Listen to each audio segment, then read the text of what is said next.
Hey, I'm Villain. This is a Team Spinners, and we're doing the Fly Zipline Challenge. My name is Bando Pena, and with this experiment, we'll be using some puzzle sticks, paper clips, plastic propeller, and some rubber bands to create the most efficient racer as possible. So how do these racers work? Well, they work by storing energy from these rubber bands to actually propel this propeller. By spinning this propeller, you can actually create a twist in these rubber bands, which create torque. This torque is then used to be transferred over as energy for the propeller to create thrust, which will launch the spinner forward. In this experiment, we were first given a developed design, just a simple racer with some puzzle sticks and a rubber band engine and passive propeller. From there, we would redesign these. Our first design was a slightly longer, foregoing the support, so let's give it to us originally. Same weight, same dimension, same height. Version 2, we had a smaller design, a lot lighter, but we also had wings to counteract the force as it was going too fast. Our final design that we came across went back to the original, was slightly as long, with no wings, but instead it's angled out, a lot lighter than the very first two designs. Using these racers, we're placing them on a 5 feet cord of zipline, rubbing them up until the engines are about full capacity, and then launching them and timing them. We'll be doing 5 rounds for each racer.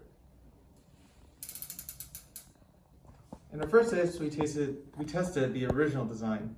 The original design had an average time of about 0.95 seconds, so an average velocity, and would travel between 5 feet, an average velocity about 1.58 meters per second. Our next design we started was version 1.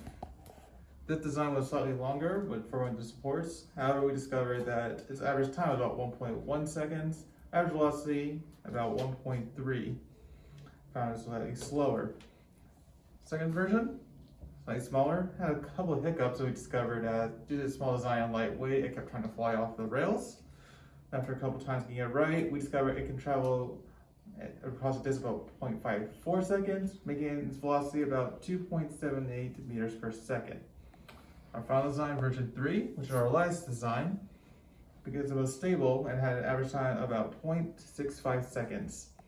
Also, making an average velocity 2.34 seconds. Hello, my name is Julio Galvan from Team Spinners. From here, we learned that the original product, how it went and everything with the rubber band propeller. And we have our 3 designs. Each one differently. This one had more weight to it, and it would go slower. Cost effective wise, it was a lot cheaper. This one was a lighter frame. It had more speed to it, so we had wings to it to stabilize, but it added the weight to go to move forward, straight, stabilize a little bit more. And this one, it's a lot more stable. When it would fly, what we learned is that it would just fly straight. It wouldn't boggle. Other than these two, will start boggling after a while. Different things that we could have done, that we could have seen with these couple of mores, was added weights to figure out where would it be boggling. Some sides were heavier than other sides to counter out the weight, so it would fly smoother. And that's it. So out of all these, the 3 designs that we made, the fastest one that we came up with was this one. This was a lighter, faster, and more stable, so it was able to fly smoother.